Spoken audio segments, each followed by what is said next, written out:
मध्य प्रदेश के कुनो national park में Namibia से चीते आ रहे हैं। आखिर इनकी जरूरत क्यों है? क्यों इन्हें कुनो नेशनल पार्क में भेजा जा रहा है? इनके आने से क्या फायदा होगा?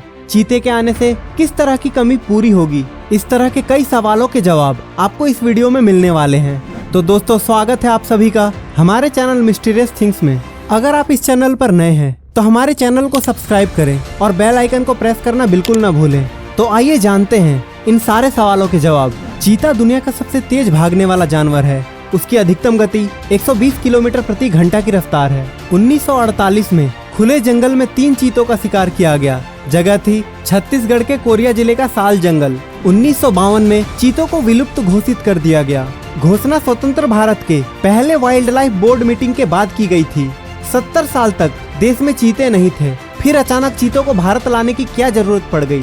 आइए जानते हैं इसके पीछे का कारण। ऐसा नहीं है कि पहले चीते नहीं आ सकते थे। 1970 के दशक में ईरान के शाह ने कहा था कि हम भारत को चीते देने के लिए तैयार हैं, लेकिन बदले में हमें शेर चाहिए। लगभग उसी दौरान भारत की सरकार ने वाइल्ड लाइफ प्रोटेक्शन एक्ट बनाया, जिसे 1972 में लागू किया गया। इसके अनुसार देश में किसी भी जगह किसी भी जंगली जीव का शिकार करना प्रतिबंध है, जब तक इन्हें मारने की कोई वैज्ञानिक वजह न हो या फिर वो इंसान के लिए खतरा न बने।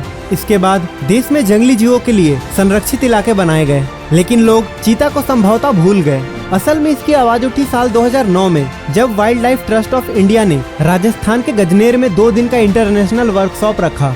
सितंबर में हुए इस 2 दिन के आयोजन में यह मांग रखी गई कि भारत में चीतों को वापस लाया जाए। दुनिया भर के एक्सपर्ट इस कार्यक्रम में थे। केंद्र सरकार के मंत्री और संबंधित विभाग के अधिकारी भी थे।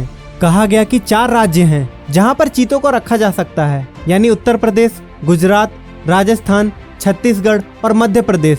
एक्सपर्ट्स को लगता था कि इन 5 राज्यों में से किसी भी जगह पर चीतों को रखा जा सकता है। उनके हिसाब से यहाँ का वातावरण ठीक है, लेकिन फिर तय किया गया कि नहीं, हम कुछ सर्वे और बारीक जांच करते हैं। ईरान से चीतों को मंगाने का ख्याल होल्ड पर रखा गया। वजह ये थी कि ईरान के चीतों का जेनेटिक्स अफ्रीकन चीतों से मिलता जुलता है, लेकिन फैसला गया अफ्रीकन चीतों को लाने के पक्ष में। 5 राज्यों के 10 जगहों को तय किया गया। ये 7 अलग अलग तरह के लैंडस्केप पर मौजूद हैं। छत्तीसगढ़ में गुरु घासीदास नेशनल पार्क, गुजरात में बन्नी ग्रासलैंड, मध्य प्रदेश में Dumri wildlife sanctuary, Sanjay national park, Bagdara wildlife sanctuary, Nauradehi wildlife sanctuary और कुनो नेशनल पार्क। राजस्थान में desert national park wildlife sanctuary और शाहगढ़ ग्रासलैंड और उत्तर प्रदेश की कैमोर वाइल्ड लाइफ सेंचुरी। अब पता करते हैं कि आखिर क्यों कुनो नेशनल पार्क को ही चुना गया। मोंगाबे नाम की अंतर्राष्ट्रीय वाइल्ड लाइफ मैगजीन के जर्नलिस्ट मनीष चंद्र मिश्र ने बताया कि चीतों के विलुप्त होने के बाद भारतीय ग्रासलैंड की इकोलॉजी खराब हो गई थी, उसे ठीक करना था। चीता अम्ब्रेला प्रजाति का जीव है, यानी फूड चेन के सबसे ऊपर मौजूद जीव। अगर यह नहीं आता तो फूड चेन का संतुलन पूरी तरह से बिगड़ जाता।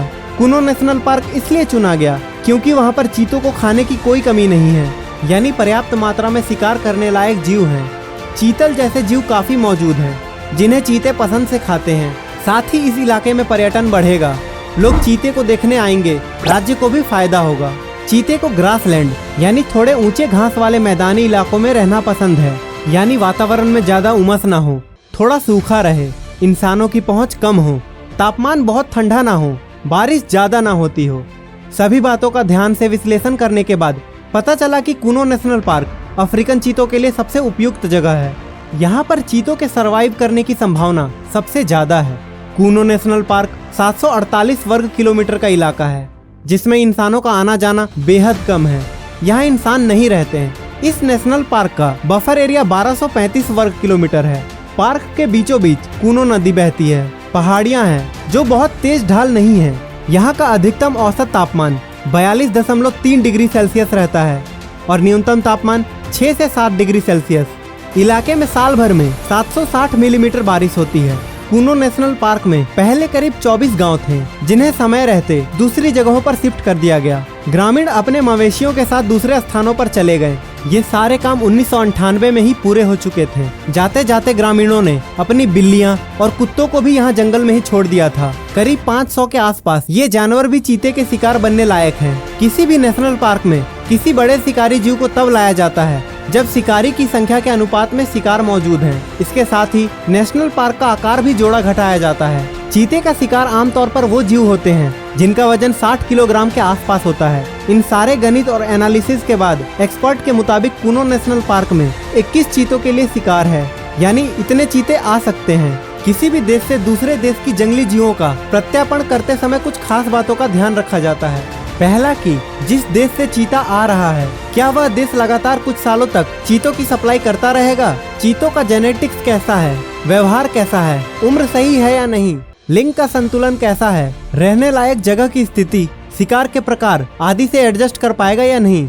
इन मामलों में नामीबिया के चीतों ने ईरान के चीतों को पिछाड़ दिया। फिलहाल अगले 5 सालों तक चीतों के लिए नामीबिया से समझौता हुआ है। दक्षिण अफ्रीका से डील प्रोसेस में है। तो दोस्तों, कैसी लगी ये जानकारी आप हमें कमेंट सेक्शन में जरूर बताएं। और अगर वीडियो अच्छी लगी हो तो एक लाइक अवश्य करें। और अगर आप इस चैनल पर नए हैं तो हमारे मिस्टीरियस थिंग्स चैनल को सब्सक्राइब करें। अभी के लिए अलविदा, जल्द ही मिलेंगे एक नई जानकारी के साथ।